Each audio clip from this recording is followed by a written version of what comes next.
Hello and welcome to another prototype video tutorial on this channel. This video will be a deep dive into the anatomy of railway freight cars. If you are interested in learning more about how freight cars are built and what the various parts are called, then this video is definitely for you. In this video, we're going to review the structure and parts of railway freight cars. We will look at some of the terminology for those structure and parts, and we'll discuss some considerations for modeling freight cars. After an introduction, there will be 5 parts. We'll look at the running gear, the brake systems, the body structure, the safety fittings, and then finally putting it all together with some research and resources. This video will be divided into 2 parts due to the length of the topic. We'll begin with a look at the categories of freight cars. These categories were denoted by mechanical designations known as the AAR type code. These were introduced in 1910 and they are listed in the official Railway Equipment Register. The designations have changed over time with the evolution of freight car design, but the most common ones are listed here for you. So for example, Class X was a box car, Class R is a refrigerator car, Class G is a gondola, and so on. It's also interesting to note that passenger cars, cabooses, and maintenance of way equipment also had AAR mechanical designations. These codes were usually 2 or more letters, and the second letter was used to denote specific features. Some of the more common examples in use in 1978 were listed here. So an XM is a box car for general service equipped with side or side and end doors. XL would be a box car that was loader equipped. If we look at the gondolas, there's GB with an open top, fixed sides, and a GT is a gondola with high fixed sides, such as a woodchip car. The various flat cars begin with letter F and then have a subsequent letter. So FC would be a car for carrying trucks, trailers, containers, and FL would be one specified for logging service. FM would be a general service car. The LO designation is interesting because this is anything that's permanently enclosed other than a box car for handling bulk goods. The most common example would be covered hoppers. Also interesting to note that all tank cars, regardless of their type, received a single letter designation of T. These designations were displayed immediately to the left of the capacity data on the side of each car. On this box car, we see the designation XM indicating a box car for general service, and that is stenciled to the left of the capacity. We need to know which end or side is which on a freight car, and these are designated as the A end and the B end based on the location of the handbrake. That's either a brake wheel or a brake lever, which is always at the B end. If the car has 2 handbrakes, then the B end is the end toward which the brake cylinder piston moves during braking. Now these ends in turn determine the designation of left and right sides of the car. This is sometimes stenciled on either side as L and R. The 4 corners of the car are designated as AL, AR, BL, and BR, and these are used to denote appliances such as ladders. This nomenclature is typically seen on bad order or defect cards to identify safety fittings in need of repair. On cars which retained high ladders after removal of the running board, these would be seen at the BL corner of the car, and the AR corner ladders were typically cut down. So we will begin with the bottom of the freight car and work our way up. So we'll start with the running gear, which is a general term applied to and including the wheels, axles, springs, axle boxes, and other carrying parts of a truck. We will specifically look at the wheels, the axles, the trucks, and the journals. The wheels are the flange rolling element which carries the weight and provides guidance for rail vehicles. It also serves as the brake drum for tread-braked equipment. A pair of wheels mounted on an axle is referred to as a wheel set, and this is the way they usually came from the manufacturer. The horizontal distance between the centers of the first and last axles of a locomotive or a car is referred to as the wheelbase. Wheels are classified as cast steel wheels, which are manufactured by pouring steel into a mold, or forged, where metal is heated and shaped using compressive force. The latter offers improved structural integrity, higher load carrying capacity, and reduced wear and tear. We typically use commercially available wheel sets for our freight car models, and our primary consideration is the appropriate size for the model. The most common size was 33-inch diameter for most freight cars from the early 1900s to the early 1980s. We then saw 36-inch diameter wheels introduced for 100-ton freight cars since the 1970s. This size was also used on passenger cars and cabooses. There is also a 28-inch diameter wheel for freight cars with heavy or bulky loads, such as heavy flat cars and auto racks. During the 1970s, a series of derailments was investigated and found to have been caused by a defective lot of 33-inch diameter steel wheels that were manufactured by the Southern Wheel Company. The FRA instituted a regulation in March of 1978 which required all 70-ton freight cars with 33-inch diameter wheels to be inspected. Cars which were identified with defective wheels received a 6-inch white dot on a 12-inch black square. Cars which had approved wheels received a 6-inch yellow dot on a 12-inch black square. These stencils could be seen on freight cars for several years afterwards. In this photograph, we see that stencil to the right of the consolidated stencil. The axle is the steel shaft on which the wheels are mounted. The axle not only holds the wheels to gauge, but it also transmits the load from the journal boxes to the wheels. There are two basic types. What's known as the black collar axle has enlarged sections immediately inside the wheel fits. A raised wheel seat axle has wheel seats that are larger than the axle in between them. The latter type replaced the former during the 1970s and 1980s due to axle failures resulting from stress concentrations at the inner ends of the wheel seats. This photograph shows a contemporary railway axle with the raised wheel seats. The truck is the general term covering the assembly of parts that comprise the structures which support a car body at each end, and it also provides for attachment of wheels and axles. There are various parts, including the truck bolster. That's the main transverse member that goes across the truck and it transmits the car body loads to the side frames. We then have the truck center plate. This is a circular area that accepts the protruding body center plate, and it provides the principal bearing surface for car body support on the bolster. We then have the truck side frame on either side. These are the longitudinal portions of a truck structure outside the wheels to which the journal boxes and bolsters are attached or form a part thereof. The truck springs carry the weight of the car body and its load to the running gear or trucks. On freight cars, the truck springs are generally of the helical type in groups between the bolster and the bottom cord of the side frame. The journals are the part of the axle on which the journal bearing rests. These are housed with the journal bearing, the oil and the lubricating device in the journal box on the side frame. This is the typical arrangement of a railway freight truck. The photograph in the top left shows a Bettendorf truck, one of the most common types. And down in the right-hand corner, we see a diagram that's labeled with the various parts. This is an example of a roller-bearing truck, whereas the photograph shows a friction-bearing truck.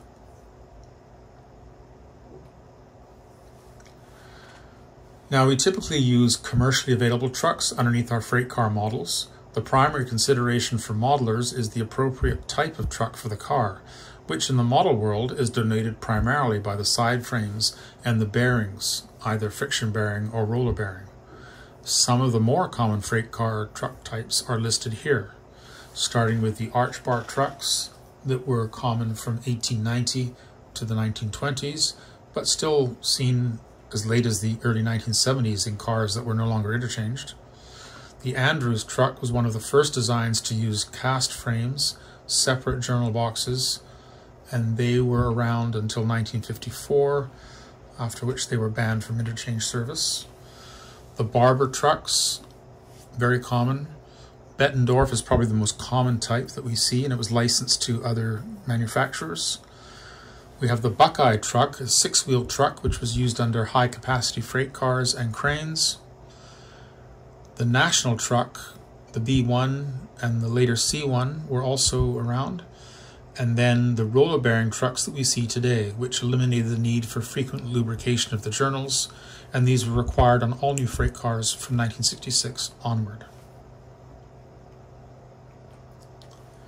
These are some photographs of commercially available N-scale trucks that illustrate the different types.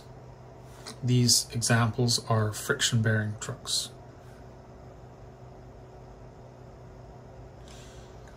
And here are some examples of roller bearing trucks and also 6-wheel freight trucks.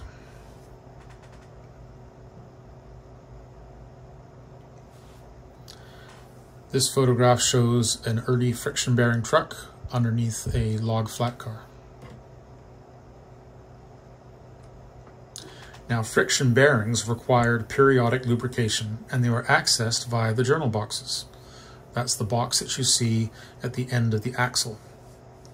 Lubrication of the bearings was recorded in 1-inch letters on the side of the car body above or near the right-hand bolster. The older information was to be painted out with the car color or with black. So in this photograph of a boxcar, you can see that red panel above the bolster with the white lettering indicating the most recent service information. Some of the abbreviations we might see would be COTS, which stood for Clean Oil Test and Stencil for the brake system. RPKD stood for Repacked for the journals on solid bearing trucks. LUB stood for Lubrication of roller bearings. IDT stood for the in-date test for the brakes, and INSP stood for Inspected. This is an example of a roller bearing truck. So where we see the journals, there's that little triangular area with the 3 bolts. That tells us right away that this is a roller bearing truck. Also note that this later example has 3 springs instead of 2. In 1974, the AAR mandated the application of consolidated stencils to record the service history of the car. This was to be recorded in 1-inch letters and numerals on a black background with 1-inch white borders. This was prompted in part by the adoption of many different colors for railway freight cars in the 1970s, and it became very difficult for railways to match those colors belonging to other railways.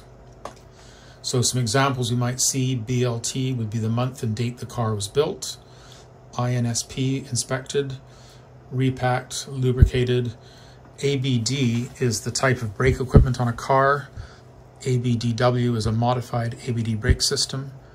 BPL stood for brake pipe length, and again COTS for Clean Oil Test and Stencil.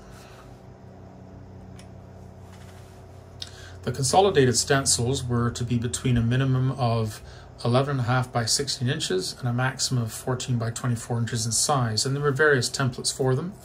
The service information was to be updated whenever periodic lubrication was performed. It was to be recorded in 1-inch high white letters and numerals on a black background with 1-inch white borders. These 3 photographs indicate different styles. On the left we have an early single panel style from the 1970s. The photograph in the center shows a 2-panel style, and then on the right we see the later 3-panel style. So for part 2, we will look at brake systems. Early straight air brake systems required the train crew to apply the brakes manually. The modern automatic air brake system is based on a design patented by George Westinghouse in 1869 and manufactured by his Westinghouse Air Brake Company, known as WABCO for short. It has evolved through several generations, starting with the K-brake, which was used on new cars from the early 1900s up to 1931. K-brakes were barred from interchange in 1953. It was to have happened earlier, but it was delayed by the Second World War. We then saw the introduction of the AB brake system, which was introduced in 1930 and adopted as the new standard in 1933 and 1934. This AB brake system went through several revisions, such as the ABD system, ABDW, and ABDX. So, various parts of a brake system. These include the air brake hose, that's the flexible hose that we see at each end of the car, and this is fastened to the train line or brake pipe angle cock. These have coupling fittings on the outer end, and they join together when the cars are coupled. The brake pipe acts as the supply pipe for the reservoirs. It's usually a 1 1/4 inch diameter pipe, and it runs all the way underneath the car from one end to the other, and it crosses over somewhere in the middle. The brake reservoir stores compressed air, and it's released upon application of the brakes. The brake cylinder has a piston which is forced outward by compressed air, and it applies the brakes. It returns to the normal position with the release of air pressure. The brake valve controls the amount of air pressure which is applied to the brakes. The brake rigging is the entire system of levers, rods, fulcrums, beams, and piping that we see underneath a freight car. There is a brake adjuster for adjusting the slack in brake rigging. This would occur as the brake shoes wore down, and that introduced slack into the system, and this was taken care of with the slack adjuster. The brake shoes are the block of friction material which are formed to fit the curve of the wheel tread, and they apply against the wheel when the brakes are activated. The hand brake is an apparatus for applying brakes by hand. It's either a wheel or a lever at the B end of the car. And then we have the retaining valve, which is a manual valve for setting a predetermined pressure in the brake cylinder. Here is an example of a K-brake system on an early flat car. Here you can see that all three components, the valve, the reservoir, and the cylinder, are joined together, so they're all on one side of the car. The AB brake system was a 3-part system of brake cylinder, 2-part reservoir, and AB brake valve, and they were generally located in various locations underneath the freight car, so they weren't together as with the K-brake system.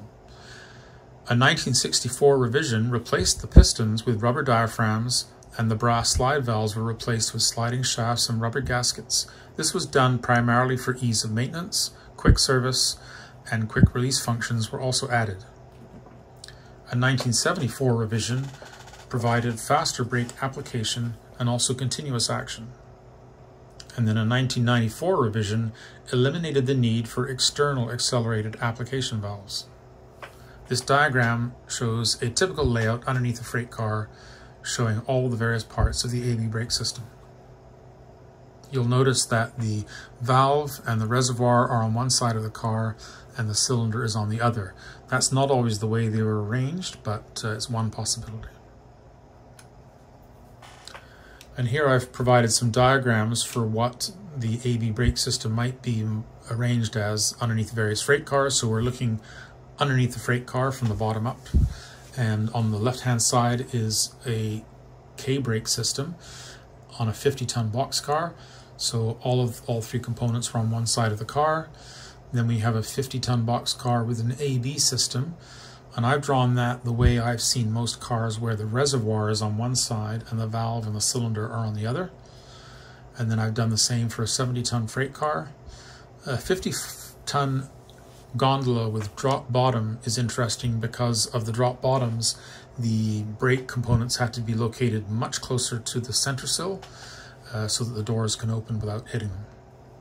And then on a hopper car, either an open hopper or a covered hopper, all of these brake components had to be arranged at one end of the car due to the hopper bays. And then on a tank car, which was very often had an open frame, the various brake components were usually attached with brackets to the center sill.